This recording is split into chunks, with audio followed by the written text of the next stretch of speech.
Okay. तो आज हम लोग एक नया चैप्टर शुरू करने जा रहे हैं और इस चैप्टर से पहले हमने एटम चैप्टर पढ़ रखा है। ठीक है। तो आज का जो चैप्टर है उसका नाम है न्यूक्लियाई या न्यूक्लियस। न्यूक्लियस क्या होता है? आपके एटम में प्रेजेंट होता है। जैसे कि मैं लास्ट चैप्टर पढ़ाते समय आपको बता चुका हूँ कि सपोज़ ये एक एटम है, तो एटम के सेंटर में न्यूक्लियस प्रेजेंट होता है और इस न्यूक्लियस में प्रोटॉन और न्यूट्रॉन रहते हैं। ठीक है। न्यूक्लियस में प्रोटॉन और न्यूट्रॉन रहते हैं और जितने भी इलेक्ट्रॉन हैं वो उसके आउटर ऑर्बिट में रोटेट हो रहे होते हैं या रिवॉल्व होते हैं। ठीक है। तो अभी हम लोग इस न्यूक्लियस के बारे में पढ़ेंगे। ठीक है। जैसे प्रोटॉन न्यूट्रॉन रहते हैं और इस न्यूक्लियस में टोटल मास स्टोर रहता है। इस मास को हम लोग किस यूनिट से मेज़र करेंगे?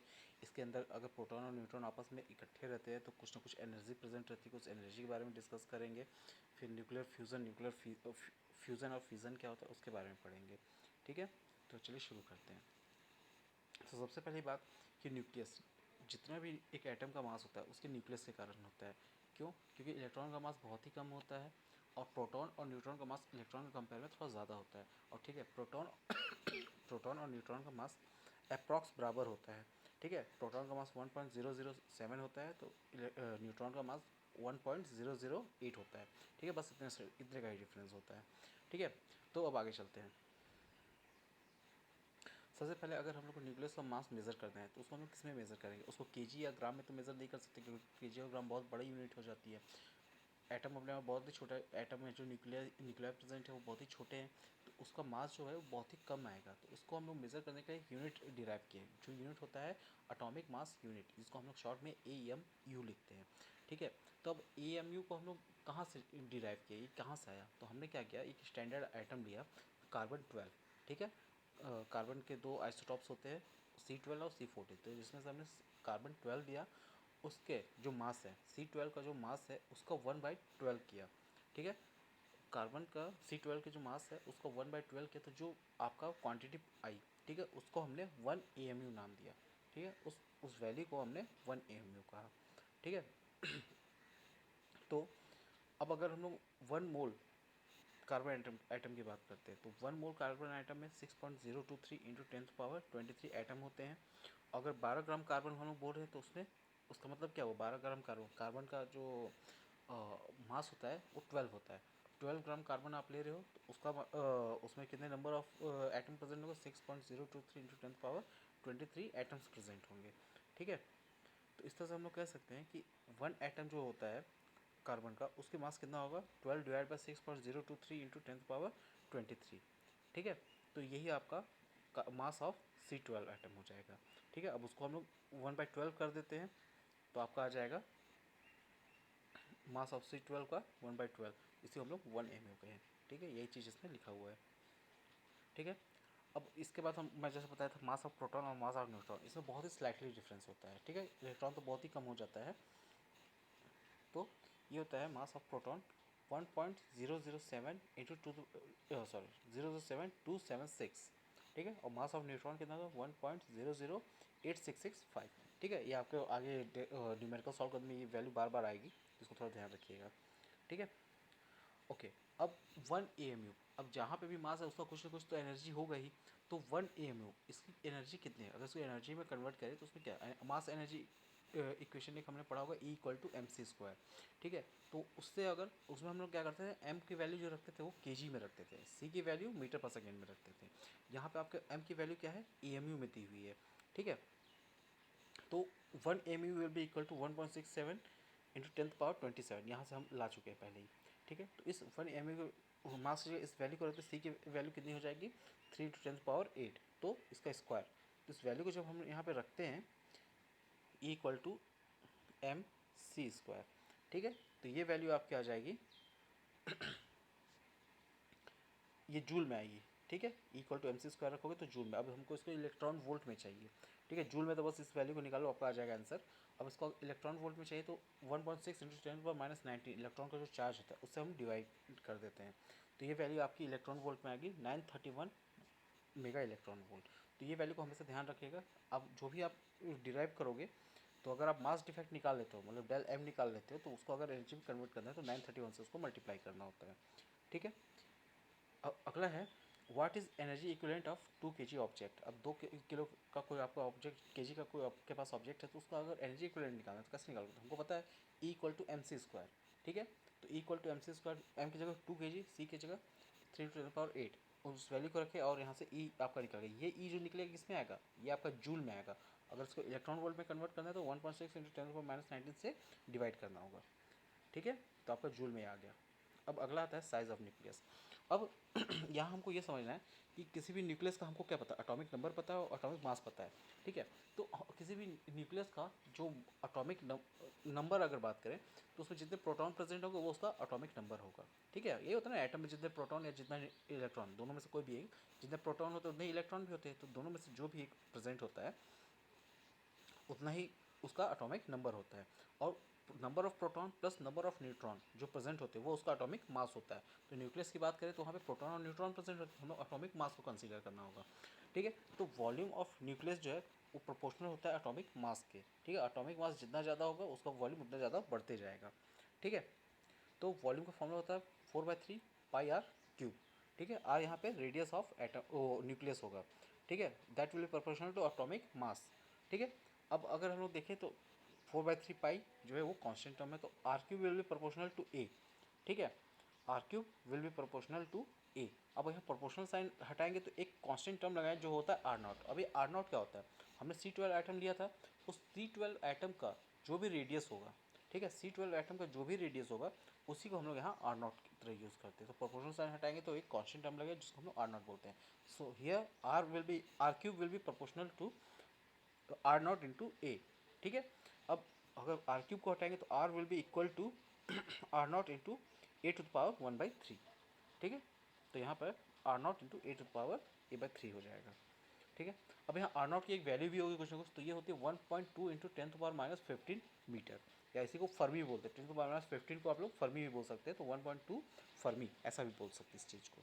ठीक है, ये सारी वैल्यू आगे यूज़ होंगी, इसलिए अभी ध्यान रखते जाइएगा। अगला है calculate the radius of nucleus of mass 8।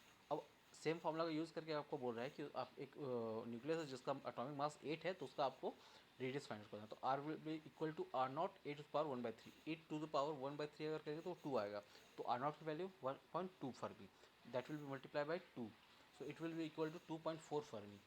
ठीक है, 2.4 फर्मी या 2.4 × 10⁻⁻15 मीटर। ठीक है,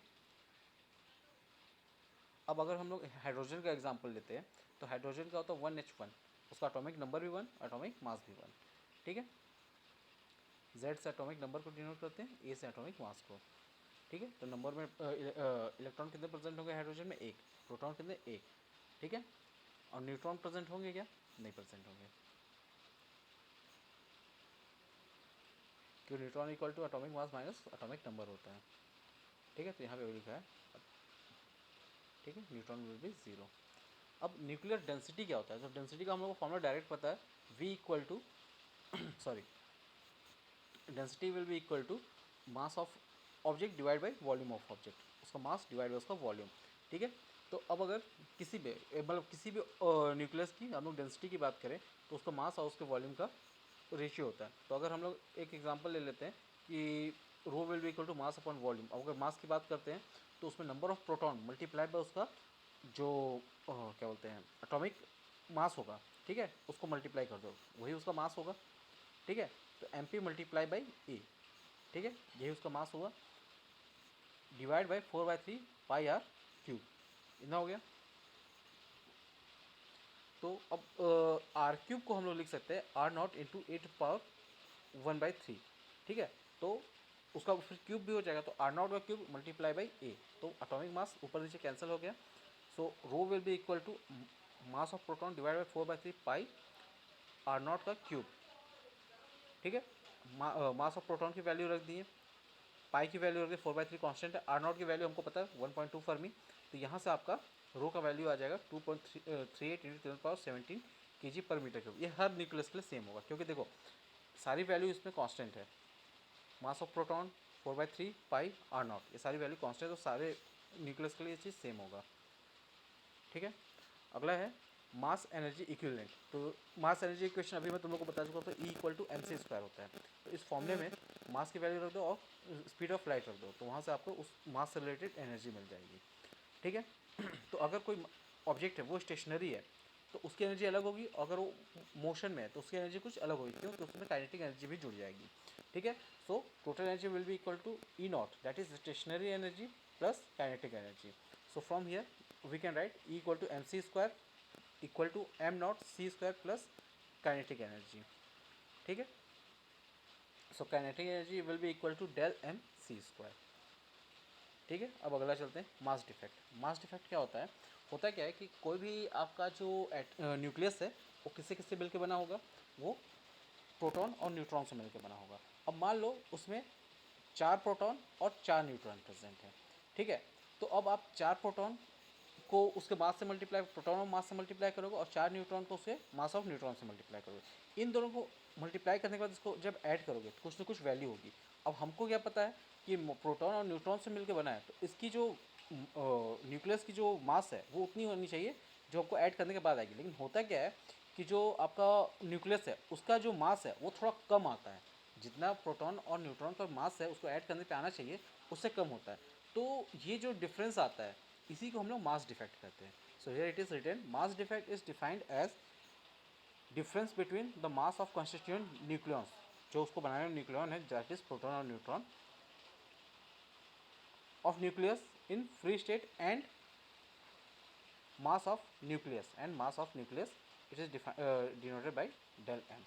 So del m will be equal to z into m. z यहाँ पे क्यों लिखा है कि एटॉमिक नंबर, जो एटॉमिक नंबर होगा वही उसके नंबर ऑफ प्रोटॉन होंगे। तो z into M P plus number of neutron कैसे निकालेंगे?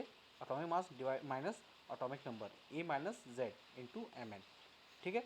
ये आपका उसके कंस्टिट्यूएंट का मास हो गया, और उसका जो मास है real mass that will be capital M. इन दोनों का डिफरेंस जब लोगे तो मास डिफेक्ट आ जाएगा। मास डिफेक्ट को हम हमेशा A M U atomic mass unit मिल रहे हैं, क्योंकि हम लोग जो न्यूक्लियस का मास है वही एटॉमिक ए एम यू में ले रहे हैं, तो इसलिए मास डिफेक्ट भी ए एम यू में ही लेंगे, ठीक है। The energy equivalent to mass defect is binding energy of nucleon. तो बाइंडिंग एनर्जी एक नया टर्म है, इसको समझ लेते हैं। तो जो भी मास डिफेक्ट होगा, ठीक है, जो भी मास डिफेक्ट होगा उसको हम लोग अगर एनर्जी में कन्वर्ट करते हैं equal to M C square से, तो वहाँ पे जो एनर्जी आएगी उसी को हम लोग बाइंडिंग एनर्जी कहते हैं। अभी बाइंडिंग एनर्जी होता क्या है? तो बाइंडिंग एनर्जी जनरली होता क्या है कि प्रोटॉन और न्यूट्रॉन है उसको न्यूक्लियस में इकट्ठा करना है, तो उसको आपस में बांधे रहना होगा, ठीक है। तो उसको बांधने के लिए जो एनर्जी चाहिए होती है उसी को बाइंडिंग एनर्जी कहते हैं, और इसी को बाइंडिंग एनर्जी के कारण ही जो मास डिफेक्ट प्रेजेंट होता है ये हमको दिखाई देता है, क्योंकि कुछ ना कुछ एनर्जी जो है प्रोटॉन और न्यूट्रॉन को बांध के रखने में लैप्स हो जाती है, ठीक है। तो binding energy is the energy required to hold the nucleons in nucleus. When nucleon form nucleus the mass of nucleus is less than the sum of mass of nucleon. This decrease in mass of nucleus is converted into energy which is responsible to hold the nucleon in the nucleus.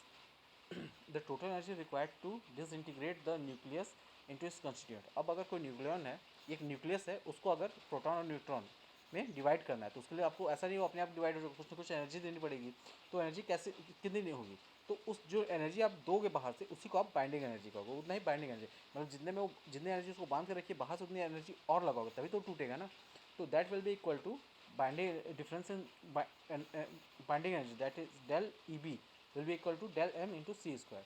Okay, so it will be जो भी आपका आएगा वो atomic mass unit आएगा, ठीक है। और उसको जब आप एनर्जी में कन्वर्ट करोगे तो आपको 931 से मल्टीप्लाई कर देना होगा, ठीक है। That will be equal to binding energy, ठीक है। तो आज की क्लास यहीं तक रखते हैं, बाकी नेक्स्ट क्लास में करेंगे।